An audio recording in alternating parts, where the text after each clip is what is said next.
वाल्मीकि रामायण के अयोध्या खंड के अध्याय 109 के श्लोक 34 के अनुसार राम कहते हैं कि नास्तिक को यानी एथिस्ट को चोर के भांति सजा देनी चाहिए।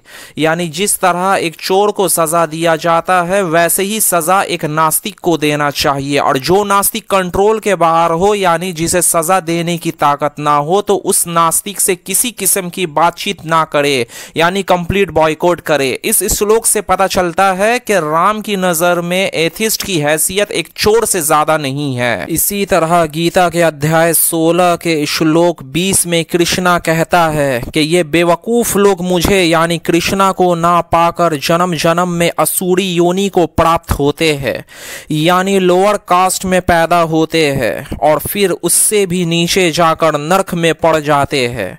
इस श्लोक से पता चलता है कि हर एथिस्ट बेवकूफ होता है और लो कास्ट में पैदा होता है और फिर नरक में चले जाता है क्योंकि वो कृष्णा को नहीं मानता। इसी तरह एक और जगह गीता के अध्याय 9 के श्लोक 11 और 12 में कृष्णा उन लोगों को बेवकूफ कहता है जो कृष्णा को ईश्वर ना मानकर एक आम इंसान समझता है। ऐसे लोगों का कर्म और ज्ञान बेकार है, उन्हें असुरी और राक्षसी नेचर का कहा गया है।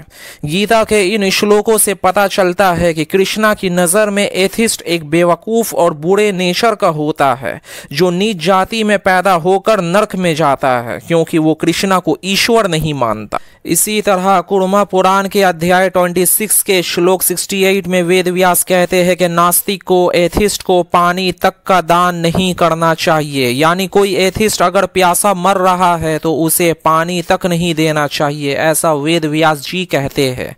इसी तरह निरुक्त के अध्याय 5 में यशकाचार्य इंतजार करते हैं कि इंद्र कब आराधना ना करने वाले को अपने पैर से कुचल कर मार डालेंगे।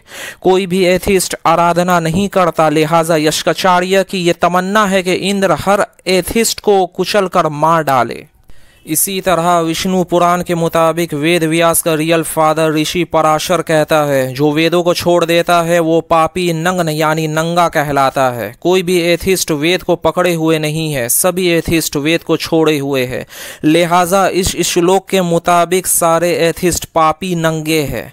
और महाभारत के शांति पर्व के अध्याय 136 के श्लोक 9 और 10 में लिखा है कि राज्य में यज्ञ न करने वाले लोगों के साथ राजा वैसा ही सुलूक करे जैसा सुलूक एक मच्छर और चूटी के साथ किया जाता है ताकि धर्म का प्रचार हो। इस श्लोक से हमें पता चलता है कि एथिस्ट लोग यज्ञ नहीं करते हैं तो उन एथिस्ट के साथ भी मच्छर और चूटी जैसा सुलूक करना चाहिए। मनुस्मृति के अध्याय 2 के श्लोक 11 में लिखा है जो नास्तिक वेद और स्मृति का तर्क करे उन्हें बॉयकॉट कर देना चाहिए। और यही चीज़ कुर्मा पुराण में भी लिखा है, यानी सभी तरह से एथिस्ट का बॉयकॉट कर देना चाहिए। कुछ लोग आकर कहेंगे कि हम लोग वेदों को मानते हैं, हमें वेद से दलील दो ना कि इन सब किताबों से। मैं कहता हूँ कि ऐसे लोगों में 99% लोग ऐसे हैं जो वेदों को पढ़ा तक नहीं, और इनमें से कई ऐसे हैं जो वेदों को आज तक देखा तक नहीं। अगर ये लोग वेदों को पढ़े होते तो इन्हें पता होता कि अथर्ववेद के 12वें कांड के 5वां सूक्त पूरे का पूरा वेद निंदक के बारे में है। और वेद निंदक कौन होता है? दयानंद सरस्वती सत्यार्थ प्रकाश के 3रे समोल्लास में लिखता है वेद का निंदक वेदों को ना मानने वाला नास्तिक कहलाता है, यानी एथिस्ट कहलाता है। और अथर्ववेद के 12वें कांड के 5वें सूक्त में लिखा क्या है वेद निंदक एथिस्ट के बारे में? मंत्र 28 में है कि वेद निंदक और उसके पुत्र संतान को टुकड़े टुकड़े कर देने वाला वेदवाणी है। मंत्र 36 में है हिंसक पुरुष की तरह वेदवाणी वेद निंदक को खंड खंड करके नाश कर देता है। मंत्र 43 में है वेद निंदक के सब अंगों को जोड़ों को जड़ों को काट दिया जाता है। मंत्र 47 में है वेद निंदक को मार डालने पर गिद्ध आदि पशु वेद निंदक के जिस्मों को खा जाता है। मंत्र 52 में वेद निंदक के खिलाफ उकसाया जा रहा है कि तू काटे जा, काट डाल, नाश कर, विनाश कर।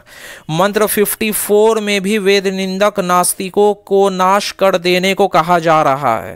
मंत्र 55 में वेद निंदक को मारने के लिए छुरा कटार को धार करने को कहा जा रहा है। और मंत्र 62 में है वेद निंदक को काट डाल, चीर डाल, फाड़ डाल, जला दे, फूक दे, भस्म कर दे। मंत्र 68 में कहा गया है कि उस वेद विरोधी के लोमों को काट डाल, उसकी खाल उतार ले, उसके मांस के टुकड़े को बोटी बोटी कर दे, उसकी नसों को ऐंठ दे, उसकी हड्डियां मिसल दे, उसकी मींग निकाल दे, उसके सब अंगों और जोड़ों को ढीला कर दे।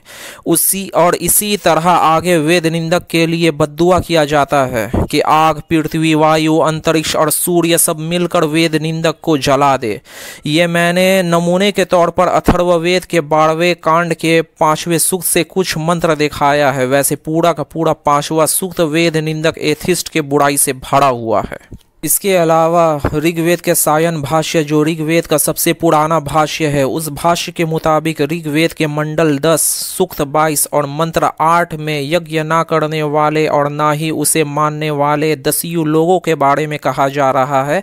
और इंद्र से ये प्रार्थना किया जा रहा है कि दस्यु लोगों का विनाश करो।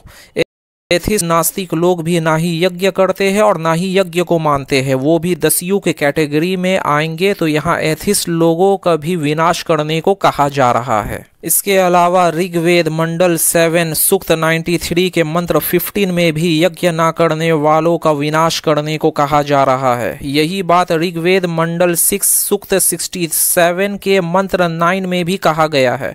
और ऋग्वेद के मंडल 1 के सूक्त 84 के मंत्र 8 के मुताबिक इंद्र से प्रार्थना किया जा रहा है कि और इंतजार किया जा रहा है कि आखिर कब इंद्र हव्य ना करने वाले को सांप की तरह अपने पांव से कुचलेंगे। यानी एथिस्ट भी हव्य नहीं करते तो उन्हें भी इंद्र सांप की तरह कुचलेगा। इसके अलावा ऋग्वेद के मंडल 3 के सूक्त 53 के मंत्र 14 के अनुसार नॉन आर्यंस को नीच वंश वाला कहा गया है, क्योंकि वो सोम जो एक किस्म का शराब होता है उसे ना ही पीते हैं और ना ही दान करते हैं। और इंद्र से ये प्रार्थना किया जा रहा है कि नॉन आर्यंस का धन आर्यन लोगों को लाकर दो। यानी जो एथिस्ट सोम वगैरह को ना ही पीता है और ना ही दान करता है वो नीच वंश वाला है, उसके माल उससे छीन लेना चाहिए। अब यहाँ ये सोचने वाला बात है कि जब हिंदू स्क्रिप्चर में एथिस्ट के लिए इतना बुराई लिखा हुआ है तो ये कट्टर हिंदू आखिर क्यों इस्लाम को क्रिटिसाइज करने के लिए एथिस्ट लोगों की मदद ले रहे हैं? क्या ये उन कट्टर हिंदूज का दोगलापन नहीं है? इसके अलावा कोई उन एक्स मुस्लिम एथिस्ट को देखकर ये ना समझे कि वो सच के एक्स मुस्लिम है। हकीकत ये है कि उनमें से अक्सर फेक एक्स मुस्लिम है, जो है तो हिंदू या ईसाई और बनकर आते हैं एक्स मुस्लिम। अगर किसी को उनका फेक एक्स मुस्लिम होने का प्रूफ चाहिए तो नमूना के तौर पर मैंने कुछ क्लिप्स फेसबुक पेज में डाला हुआ है, उसका लिंक पिन कमेंट में दे दिया जाएगा, वहां से देख लीजिए। क्योंकि इनका कोई ठीक नहीं कब कॉपीराइट स्ट्राइक मार दे। आज के लिए इतना ही। अस्सलाम वालेकुम व रहमतुल्लाहि व बरकातहू।